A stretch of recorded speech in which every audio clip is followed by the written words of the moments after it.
لا شك أن محمدًا خير الورى ريق الكرام ونخبة الأعيان. أشهد أن لا إله إلا الله وحده لا شريك له وأشهد أن محمدًا عبده ورسوله. اللهم صل على محمد وعلى آل محمد كما صليت على إبراهيم وعلى آل إبراهيم إنك حميد مجيد. اللهم بارك على محمد وعلى آل محمد كما باركت على إبراهيم وعلى آل إبراهيم إنك حميد مجيد. السلام عليكم ورحمة الله وبركاته. كسو دوادا برنامج كان نولينتا إسلامك وبرنامج ديني oo aanu idinku soo gudbino macluumaad la xiriira Jamacada Ahmadiyya. Jamacada Ahmadiyya waxaa aasaasay Mirza Ghulam Ahmad alayhi salaam oo ku dooday inuu yahay Imaam Mahdi magac ahaan yahay Nabi Ciise. Marka macluumaadka halkan idinku soo gudbinaa waxa weeye in aanu dadweynaha Soomaaliyeed soo gaarsiino in Mahdigii uu yimi. waxaan ka soo hadalnay barnaamijkii hore in ambiyada alle aanay samada qaban, aanay samada ka soo degin, dadka loo soo diro ay ka dhexdhashaan. barnaamijka ayaynu sii wadaynaa. waxa aan ka soo hadalnay barnaamijkii hore aayadda badi loo daliishado in Nabi Ciise samada loo qaaday, aayaddaas oo alla yidhi bal rafacahu allaahu ilayhi. marka barnaamijka ayaanu sii wadaynaa annagoo xaqiijinayna ama idiin caddaynayna in Nabi Ciise aan alle samada u qaadin, sidaas awgeedna aanu samada ka soo degi doonin. sida aanu hore uga soo hadalnayna ambiyada alle aanay samada ka iman, samada aanay ka soo degin, samada aan loo qaadin. marka mawaadiic badan baa u baahan in la fahmo oo magaranaysa muxuu aanu rabno inaanu dhinacyo fara badan aan ka tusno. su-aasha marka waxaa weeye wadaadadii markii loo soo diray Nabi Ciise loo soo diray Yahuud loo soo diray maxay ahayd sababta wadaadadii Yahuud ay u beeniyeen Nabi Ciise? أعوذ بالله من الشيطان الرجيم. بسم الله الرحمن الرحيم. waa su-aal wanaagsan in dadka fahmaan u baahan yihiin. runtii faraqa u dhaxeeyo fahamka Nabi Ciise calayhi salaatu wasalaam ka fahmeen wadaadada markaa joogay. waxay wadaadada ku doodayeen in Nabi samada ka imaanayo, qof ka soo degayo oo markaa uu soo dego kadib uu imaanayo Nabi Ciise. sababahaas sabab mid ka mid ah ayay waxa tahay sababta ay u diideen in uu Nabi Ciise u aaminaan wadaadada markaa. waayo waxaa jiro khalad ay ka fahmeen fasiraadda kitaabka markaa ay haysteen oo kitaabkii Muuse calayhi salaatu wasalaam. fasiraad khaldan ay ka fahmeen. fasiraaddii buu markaa wuxuu yidhi aniga ilaahay baa isoo diray, de waxa qof ka imaanaya samada ama ka soo degayo nebi ah oo bini aadan ah ama bashar ama rasuul soo degayo ma jiro. waxa soo degayo waa fahamka alle iyo idimka alle subxaanahu wa tacaala uu idmayo in markaas darajadaas nebiga uu basharka uu rabbi uu idmay uu siinayo. kaasoo markaas wadaadadu waa dad ayaga isdoortay darajadaasi siiyey. tan rabbi uu siinayana nabigiisa uu dooranayo dadka uu ka dhex dooranayo waa wax arrin samada ka imaanayso fahamkaasa marka ilaahay uu waxyoodaa uu siiya anbiyaadkiisa rasushiisa uu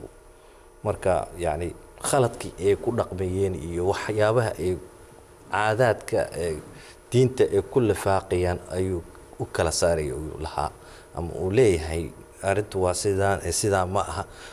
mar walbana de waxa khaldamana waa qofka waxa ilaahay uu soo dirana waa qof ummadda ka mid ah oo uu yani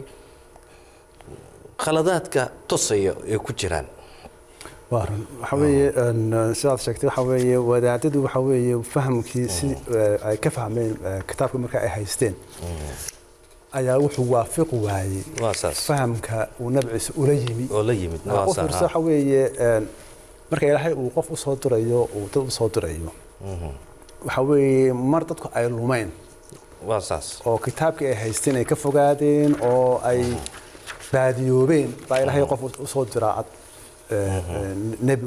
ama rasuul alla u soo diraa soo dadka dib ugu soo celiyo dariiqa toosan marka dadkii oo kitaabkii kaba tegayba oo kitaabkii u fahmay si khuraafaad ah oo aan kitaabka waafaqsanayn yaa markuu nebigu u yimaado waxa weeye waxay diidayaan fahamkiisay diidayaan oo saad sheegtay waxa weeye waxay sugayeen yahuud waxay sugayeen in nebi idriis uu samada ka soo dego weli waxay sugayeen soo gaadhi faras wata inuu soo dego marka waad arkaysaa ilaa xadka magaranaysaa ay kitaabkiiba kaba tageenba aad iyo aad khuraafaad bay ku buuxsadeen kitaabkii nusuustii ama fasiraadii ayay waxay u geliyeen ama wadaadada ay yani ugu fasireen si maadiyan ah oo aan waafaqeenba yani sunnatullah sida ambiyaadka ilaahay uu soo diri jiray mar walbana hadda wax qaldamana mar walba waa qofka bini aadamka qofka ayaa qaldamo waxa weeye markii khalad bay ka fahmeen kitaabka markii ay haysteen bay khalad ka fahmeen sababta u beeninayaan nabi ciise waxa weeye fahamkoodii baa fahamkiisa waafiq waayay waa saas oo wuxuu ku yiri cid samada ka imanaysa ma jirto cid samada ka timaada ma jirto waa sax nabiga aad sugaysayna waa aniga ama iyeel ama diida marka intii yeeshay fahamkii nabi ciise waa nasaari weeye waxa weeye xawaariintii weeye intii diiday ee tiri waan ku beenin kuma yeelayna ee waan muxuu ahaa ee beenisayna waa yahuudi weeye marka maanta waxaynu ognahay in nasaaro xawaariintii markaa rumaysay inay sax ahaayeen inay qaataan fahamka nabi ciise oo ay u fahmaan cid samada ka imanaysa inaanay jirin oo ay fahmaan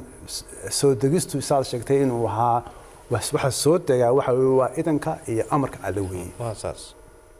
marka waad arkaysaa markaa in fahamka maanta taagan muslimiintu ay jamacada axmediya ama asaasaha jamacada axmediya ay u diidan yihiin waxa weeye waa isla tii yahuudi ay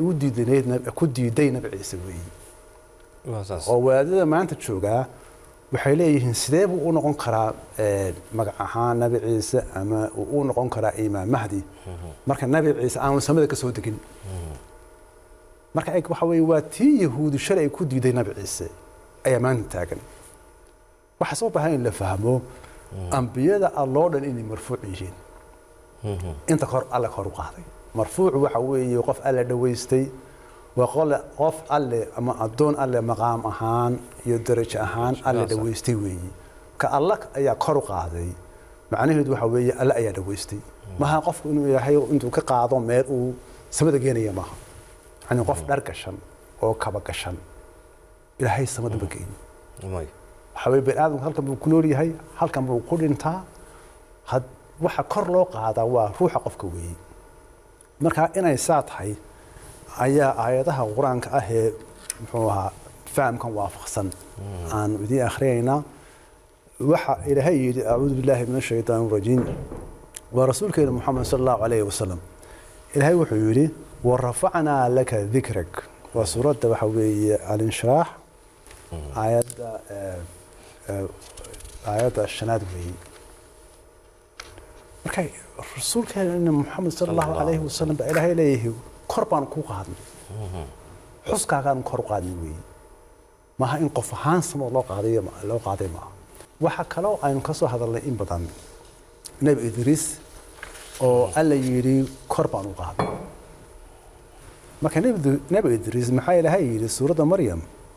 warafa'naahu makaanan caliyya حوي ميل سرع يعني مقام سرع يعني قارسين marka maqaamkaas dimaha inuu ilaahay ka qaaday nabi Idris oo samada geeyay waa darajo ahaan weeye waxa weeye waa ala u dhawaansho weeye waxa weeye waa muxuu ahaa waa maqaam weeye waa darajo weeye waxa iyana jirta marka aynu tukanayno kale marka aynu tukanayno waxaynu aynu ku ducaysanaa waxa weeye waa ducada aynu akhrino labada sujuudood inta u dhaxaysa waxaynu dhahnaa rabbi ighfir lii warhamnii wajburnii warzuqnii warfa'nii bal fiirso marka leedahay rabbi warfa'nii kori qaad ilaahay ka bari maysid ilaahay samada ku qaado waxa weeye allahay u dhaweyso allahay oo ibarakee allahay oo maqaam ahaan iyo darajo ahaan u dhaweyso oo kori qaad weeye marka ma aha in qof marka quraanka la raaco in kor qaadistu ay tahay in qofka jir ahaan samada loo qaadayo marka waad arkaysaa in ambiyadoo dhan ay yihiin marfuuc inta ilaahay kor u qaaday alle uu dhaweystay marka sidoo kale ayaa macnaha nabi ciise bar rafacahu Allahu ilayhi sidoo kale ayaa macnaheedu u yahay ilaahay baa kor u qaaday oo sidoo hore uga soo hadalay ilaahay wuxuu burinayay doodii yuhuudda ay yiraahdeen nabi ciise waxaan ku dilay saliibkii siyaas awgeedna waa malcuun waasa taasa ilaahay leeyahay meedin dilin malcuunna ma ha bar rafacahu Allahu ilayhi laakiin ilaahay baa kor u qaaday maqaam ahaan darajo ahaan maaha ilaahay baa samada u qaaday maaha qof bin aadam ilaahay oo samada muxuu ahaa qof ahaan soo jirkiisa iyo dharkiisa iyo kabihiisa wata qof samada qabtaa ma jiro su'aasha kale oo Abdiraxmaan la rabo qofka in dadka ay ogaadaan baa waxay tahay meeshaas loogu tashanayay nabi ciise calayhi salaatu wasalaam yahuudi ugu tashanaysa ilaahay soo muusa joogin waa joogay sida Soomaalida u tiraahdo meeshii hebel loogu tashanayay miyuusa ilaahay joogin ilaahay wuu joogay meesha kama fogeen meesha wuu taagnaa wuu joogay macnaha yani rafacadu ayaa waxay markaa ku cadeynaysaa in darajo iyo maqaam tahay waayo beenti iyo wax ay dhagarta iyo dulmiga ee ka sheegeen ay la rabeenna oo ilaahay uu ka kor yeelay ayaa rafacadaasi markaa waxay waafaqaysaa marka saa loo fasiro وارن وحبايت iyagu waxay rabeen ba inay yiraahdaan waa marcuun weey waa saas waxyaabaha ay ku diideen ayaa qorshaha dhan ay ugu xuliyeen tiirka ugu dilayeen sababta waxa weeye waqtiga dadka si loo dili jiray baa waxay ahayd qofka in lagu xulo tiirka waa saas marka waxa ku qorheeto xogtaagum ka ay haysteen qofka ku dhinta saliibku waa marcuun weey waa saas marka bacdana ay beeniyeen oo ay yiraahdeen ma tishid nabigi aan sugeynay ayaa waxay rabeen inay xaqiijiyaan inuu marcuun yahay marka waa in dadka tusaan inay ku xiraan saliibka oo saliibka uu ku dhinto ka bacdina ay yiraahdaan waa marcuun weey waa sax taas marka ilaahay burinaya waa taas ilaahay burinaya oo marka hore uu leeyahay meedin dilinba because ay marcuun ma noqon karo ilaahay dilaan waa saas marka ilaahay wuxuu leeyahay wama qataluhu yaqiinan waxbay sina umeedin dilinba waxbay malcuunimada waxa sharti ay inay kor dilaan marka ilaahay wuxuu burinayaa dilistan buu burinayaa aayadda marka akhrido aayadda dhan waxay burinaysaa in dileen wada ilaahay wuxuu leeyahay wama qataluhu wama salabuhu maydun dilin saliibkina kuma dhiman ilaahay wuxuu leeyahay wama qataluhu yaqiinan sina umaydun dilinba ilaahay wuxuu leeyahay muxuu walaakin shubha lahum ayaga oo la ekaatay idinka idin la ekaatay waa saas aayado badan oo quraanka intaas ilaa in ka badan dhowr iyo 20 aayadood 30 aayadood la oran karo ayaa mar walba ay cadeynaysaa in nabi ciise calayhi salaatu wasalaam oo dhintay waarno waxa weeye ilaa quraankuna wuu iswada fasiraa quraanku isma khilaafo waayo ilaahay buu ka yimid hadalka ilaahayna isma khilaafo marka ilaa 30 aayadood ayaa intaba waxay ku tilmaamayaan inuu dhintay nabi ciise oo bashar ahaa oo cunto cuni jiray oo asaga iyo hooyadii ay cunayeen cunto ay ku noolaayeen raashin ay cunaan marka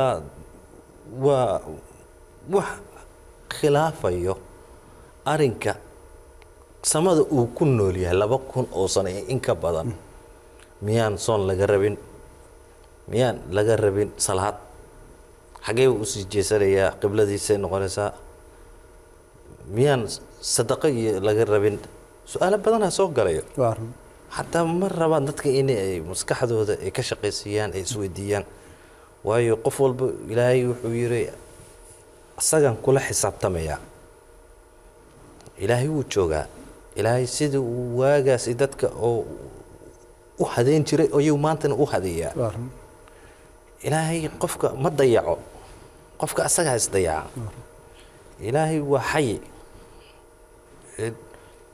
ilaahay cidna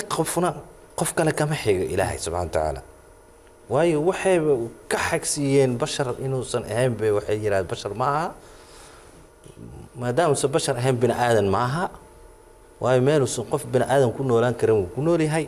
inta waa khilaafisa quraanka kariim alxamdulillah maanta jamaacada ahmadiya ayaa meel walba oo la taagan in ka badan 220 dowladood ayay waxay ku leeyihiin saldhigyo base ku leeyihiin masaajid ka dhisan in ka badan 16,000 oo masjid ay adduunka ka dhisan waa jamaacadaas qura oo la taagan oo leh imaam mahdi uu yimid sunnadii oo kale ilaa ummaddu waxay u kala baxaysaa rasuulka sallallahu alayhi wasallam wuxuu yiri 73 way u kala baxayaan sidii ku timid oo reer bani Israa'iil in waxay u kala baxeen 72 tiyo kala ku timid muslimiinta waa jamaacada kaliya u taagan fidinta islaamka waa jamaacada kaliya tiri nabi ciise wuu dhintay kitaabka la taagan cadeynayso cadeynka hayso kitaabka quraanka asagoo carabi ah asagoo soomaali ah asagoo luqad walba ku baxayo sawaaxili asagoo ku baxayo waa jamaacada kaliya xaqa maanta ilaahay uu soo dejiyay qof walba oo bini aadan ah marka ay tusaan ana diideenin laakiin Soomaalidii waxaad u malaysaa in la yiriba ummadaas iska ilaaliya cabsi aan meesha oo limba ku abuuray waayo qofka meeshani kitaabka quraanka ma ahane wax kale isma tusayo oo cadeynayo in nabi ciise ilaahay uu geeriyooday bashar uu ahaa in anbiyaadka oo dhan ee dhinteen arrimahaas oo dhan waafaqaya arkaan al-iimaan haday ka khaldan tahay quraanka Soomaalida waxay ku maamaada quraanka alif ahmaale ka khaldama alif baqara kama toosa marka dadku waxay u baahan yihiin inay ummadda u imaadaan ahmadiya jamaacada meel kasta ay joogaan internetyada youtube-yada meel kasta maanta asagoo wadankii jooga ayuu satellite-ka ka daawan karaa asagoo wadankii jooga internet-ka ka daawan karaa macluumaad ka raadsan karaa luqad walba ka helaya meesha ayagoo ku jiraan marka qofkii laga rabaa inuu soo istaago inuusan dadka dhageysan ma waayo qofka ilaahay wuxuu yiri adan kula xisaabtamaya ma sheekh hebel baa saad yiri oo dhageyso kaliya meel ku xirno waayo qof walba ilaahay asaga qofkaas uu la xisaabtamaya ilaahay wuu joogaa banaanka soo bax dadku weydii internetyada gal kitaabka quraanka soo qaado oo imo maxaad ka qabtaan nabi ciise iga tusa aayaadkiisa qofku waxa waaye inuu soo baxo ma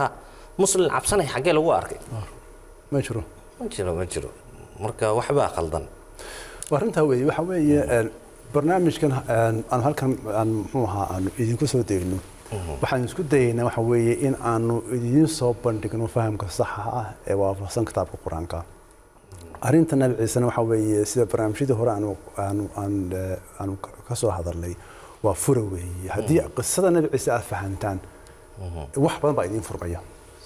haddaad fahantaan in nabi ciise bani aadan ahaa inuu bashar ahaa inuu aanu samada ku noolayn inuu sida ambiyada alle ay u geeriyoodeen isna uu geeriyooday waxbay kuma dhiman saliibkii marna ma lihin wuxuu ku dhintay saliibkii ku dhintay ma lihin waxbay halkaa ilaahay baa ka badbaadiyey laakiin fahamka nabi ciise wuxuu kuu furayaa inaad jamaacada axmediya fahanto inaad mahdiga fahanto waayo waxa weeye haddii waadadu ay kugu xidhaan oo ay ku yidhaahdaan muxuu ahaa nebi baa samada ka imanaya oo markaad cirku eegto in samada ka soo degayso way kugu adkaanaysaa inaad jamaacada axmediya u soo dhawaato ama inaad fahanto way kugu adkaanaysaa waayo haddii aad aaminsan tahay in qof samada ka imanayo tii reer bani israa'iil yahuudi oo kale ayuu qofku noqonayaa waa tii reer bani israa'iil weeye waa saas yahuudi ku diiday waa saas marka eeg taasna sidan hore uga soo hadalay waxa weeye ma waafaqsana kitaabka quraanka ma waafaqsana waxa weeye kitaabka quraanka haddaan aayadan aan horena idinku akhriya mar kale ilaahay wuxuu yidhi acuudu billaahi min ashaydaani rajiim qul subxaana rabbii hal kuntu ilaa basharan rasuula waxa weeye bani israa'iil aayadda 94 weeye waxa weeye rasuulkiina calayhi salaatu wasalaam markii kufaartu ay yidhaahdeen samada qabo oo samada ka soo deg ilaahay wuxuu yidhi ku dhe waxaan hay bashar yani waxa weeye bashar bini aadam samada ma qaban karo kamana soo degi karo taasi marka waxa weeye arrintii kor qaadista oo aan filayo inaad fahanteen in macnaha kor qaadista uu yahay maqaam ahaan darajo ahaan marna inaanu ahayn qof bini aadam in samada loo qaadayo sidaas awgeedna macnaha bar rafacahu laahu ilayhi ما ها نبي عيسى سمع الله لو قاضي وحوي ألا أياد ويستي مقامها درجة أهان ألا أياد ويستي وي أنبياء الله لنا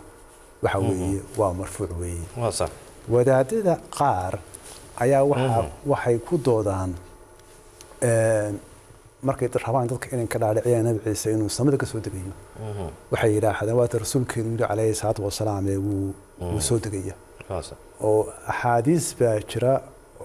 wada saxiixa oo rasuulkeena calayhi salaatu wasalaam uu yiri waxa soo degi doona nabi ciise marka hadii xadiisadu waxa badan weeye oo muslim iyo bukhari ku jira hadii xadiis kamid ah ay akhriyo rasuulkeena wuxuu yiri كيف أنتم إذا نزل ابن مريم فيكم وإمامكم منكم ومسلم ويا كتاب الإيمان ما كان وروي حديث كان وحديث صحيح وي الرسول عليه الصلاة والسلام وحي وسودقية وارون لكن معناها سودقيسته أي أوبها إلى إن نفهم حتى وحين قصة هذا اللي معناها قارق عادسته إن قارق عادسته أنا أهين جسميا أما قفهان إن قفدر يكبر كشين إلى هاي أم سماد وقادين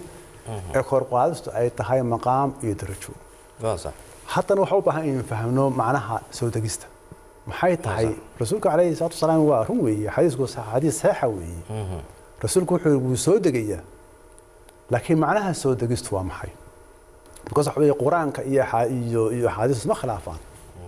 حديث القرآن كي ay ka sugan tahay nabi ciise aan samada loo qaadin macnaheedu waxa meel aanu jirin ka iman maayo hadii quraanka ay ka sugan tahay inuu dhintay qof dhintay ma soo noqdo oo taana quraanka baa diidan qof hadduu dhinto ma soo noqdo waxa weeye marka kitaabka quraanka raaco qof dhintay ma soo noqdo marka hadii nabi ciise aan samada loo qaadin oo macnaha kor qaadistu uu maqaam iyo darajo yahay haddii quraanka ay ka cad tahay inuu dhintay markuu dacwadii loogu soo dhiibay reer bani israa'iil uu gaarsiiyey maxay markaa noqonaysaa macnaha rasuulkeena calayhi salaatu wasalaam uu yiri soo degaya marka waa inuu fahanaa xadiiska waa sax xadiiska marka waxaan ku fahmaynaa erebixinta quraanka laftiisa waxa weeye sidee ereygan nazala ilaahay quraanka inoogu sheegay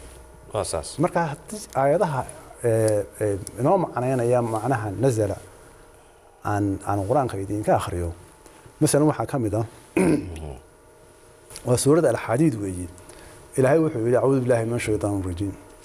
وأنزلنا الحديد فيه بأس شديد ومنافع للناس وآيات الله بعطين الحدوي وحكى له إلهي وأنزل لكم من الأنعام 8 أزواج waxaa weeye suuradda azumar aayadda 7 waxaa kaloo ilaahay yidhi yaa bani aadama qad anzalnaa calaykum libaasan yuwaari saw-aatikum wariisha waa suuradda alcaraaf weeye aayadda 27 waxaa aayad kale ilaahay yidhi acuudu billahi min ashaytaan arajiim qad anzala allaahu ilaykum dikran rasuula waa suuradda aطalaaq weeye aayadda 11 iyo 12 marka aayadaha oo dhan u fiirso waxa weeye ilaahay waxaan soo dejinay inta oo dhan baan soo dejinay qof hadduu soo degayo nabi maxamed sala allahu calayhi wasalam nabigeena unbaa soo degi lahaa hadday wax soo degayaan waayo meeshaasuu ilaahay inoogu sheegay qad anzala allahu dikran rasuulan qad anzala allahu ilaykum dikran rasuula ilaahay waxaan soo dejinay buu leeyahay rasuulkeena maxamed sala allahu calayhi wasalam birtase birta ayaanu soo dejinay baa ilaahay leeyahay laakiin birta samad kama timaado dhulkan baa laga qodaa ilaahay waxaa ii soo dejinay buu yidhi xoolaha xooluhu samad kama soo daataan nacam macnihi waxa weeye waanu ahaysiinay weeye waanu idin siinay weeye fahamkii baa idiin soo degay waa fahamkaa soo degay marka waad arkaysaa macnaha qur-aanka marka la raaco in soo degistu inaan ahayn wax samada ka soo degaya waxa weeye marka yani marka la leeyahay marka ilaahay uu leeyahay waxaan soo dejinay birta xoolaha dharka rasuulkeena calayhi salaatu wasalaam ayaanu soo dejinay waxa weeye maaha inay samada ka soo degeen oo ay samada ka yimaadeen maaha marka sidoo kale ayaa macnaha xadiiska ee rasuulka calayhi salaatu wasalaam uu yidhi waxaa soo degayay nabi ciise aan macnihiisu aan u ahayn waxaa samadu ka soo degaya macnuhu waxa weeye waa idiin iman doonaa weeye waxaa idiin iman doona nabi ciise ayaa idiin iman doona waayo waxa weeye haddii uu nabi ciise aanu samada jirin haddii uu geeriyooday oo dhintay waxa weeye meel aanu jirin kama iman karo waxa weeye qof dhintay baa waxaa lagu magacaabi karaa qof nool masalan waxaa la odhan karaa hebel waa inansan weyne waxaa la odhan karaa masalan hebel waa janan daa'uud looma fahmaan qofka la leeyahay waa janan daa'uud ama waa inansan weyne in inansan weyne ama janan daa'uud oo dhintay inay soo noqdeen oo qofkan uu yahay iyagii oo soo noqday looma fahmo waxaa loo fahmaa qofka lagu magacaabo janan daa'uud ama lagu magacaabo inansan weyne in sifooyinkii janan daa'uud iyo sifooyinkii inansan weyne qaar ka mid ah in qofkan uu leeyahay oo muxuu ahaa uu shaabaho muxuu ahaa kuwa dhintay ee lagu magacaabay marka rasuulka calayhi salaatu wasalaam uu leeyahay waxaa soo degaya nabi ciise waxa weeye nabi ciise ayaa idiin iman doona marka bacdamaa nabi ciisaan hore uu dhintayna waxa weeye addoon ummadda nebi maxamed ka mida oo shaabaha nabi ciise ayaa imanaya kaasina qof kale maaha waa mahdiga weeye oo xadiis kale rasuulka calayhi salaatu wasalaam wuxuu yidhi lalmahdiyu ilaa ciisa yacni mahdi ma jiro aan ciise ahayn marka mahdiga iyo nabi ciise ayaan laba qof kale ahayn waa laba magac oo labadaba uu mahdigu leeyahay geesna waa ka imaam mahdi oo wuxuu hanuuninayaa muslimiinta ayuu ku hanuuninayaa dariiqa toosan geesna waxa weeye waa magac ahaan qof ahaan ma aha magac ahaan waxa weeye waa nabi ciise oo waxa uu burinayaa caqiidada masiixiyada ayuu burinaya rasuulkeena calayhi salaatu wasalaam waa ka xadiis kale yidhi yaksuru saliiba wuxuu burburinayaa wuxuu jebinayaa karooska caqiidada masiixiyadda waa caqiidada masiixiyadda weeye sida uu ku jebinayeen waxa weeye wuxuu burinayaa doodoodan aan nabi ciise samada loo qaaday yani iyagu waxay leeyihin nabi ciise miduu ku noolyahay marka taas ayaa marka uu mahdigu yimaado taasuu burinaya aasaasaha jamaacada axmadiya mirsa qulaam maxamed calayhi salaam iyo jamaacada axmadiya ta ay burinayeen baa taas ah waxay burinayaan caqiidada masiixiyadda in nabi ciise samada ku nool yahay aan taas oo waafaqsanin kitaabka quraanka waxay fahansiinayaan ama mahdigu wuxuu fahansiinayaa macnaha xadiiskan because waxa weeye mahdigu fahamka wuxuu ka helayaa xagga alle ayuu ka helayaa waa tii aynu hore ismaaciil hadda uu inoo sheegay lahaa ismaaciil lahaa waxaa soo degaya waa idanka iyo amarka alle weeye marka fahamka samada ka imanaya ayaa mahadigu ku fahmayaa qur-aanka iyo axaadiista marka culimada u haysata in soo degistu ay tahay in qof bini aadam uu samada ka imanayo waxa weeye ma waafaqsana kitaabka qur-aanka ma waafaqsana oo aayadahan imka aanu idiin akhrinay alle leeyahay waxaan soo dejinay birta waxaan soo dejinay xoolaha waxaan soo dejinay rasuulkeena maxamed sallallahu alayhi wasallam waxaan soo dejinay muxuu ahaa aayadahan oo dhan wala leeyahay waxaan soo dejinay xadiidka iyo xoolaha iyo dharkaan soo dejinay waxa weeye midna kama iman samada kama iman marka mahadigu wuxuu ina fahansiinayaa qur-aankii iyo axaadiistii rasuulka calayhi salaatu wasalaam sidaas awgeedna xadiiska macnihiisu maaha nabi ciise inuu samada ka soo degayo waxa weeye waa iman doonaa weeye waana yimi waana aasaasaha jaamacadda axmediya mirsa qulaam axmed calayhi salaam sidii ismaaciil sheegayna waxaan jecelahay soomaalidu in ay u yimaadaan jaamacadda axmediya waxa anagu waan idin soo gaadhsiin karnaa in mahdig u yimi laakiin idinka ayay tahay inaad u timaadaan oo wixii aad su-aalo qabtaan muxuu ahaa aad weydiisaan kutubta akhridaan sababtu waxa weeye rasuulkeena calayhi salaatu wasalaam wuxuu yidhi marka uu mahdigu yimaado ku biira jamaacadiisa oo beeca ka qaata rasuulku calayhi salaatu wasalaam wuxuu yidhi faidaa ra'aytumuuhu fabaayicuuhu walow xabwan cala thalaj waxa weeye marka uu yimaado mahdigu u taga haddii xitaa baraf ku guuranaysaan u taga oo beeca ka qaata marka walaalayaal waxaan idinku baaqaynaa in mahdiga uu yimi yahayna aasaasaha jaamacadda axmediya haddii alle ka dhigo barnaamijyada dambe ayaanu idiin sii caddayn doonaa in nebi ciise aanu samada ku nooleen inuu geeriyooday because waxa weye haddii tan la fahmo waxaa la fahmayaa waxaa fududaanaysa inaad jaamacadda axmediya aad fahantaan wassalaamu calaykum waraxmat ullaahi wabarakaatu لا شك أن محمدا خير الورى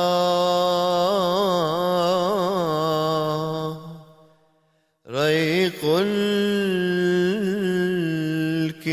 الكرام ونخبة الأعيان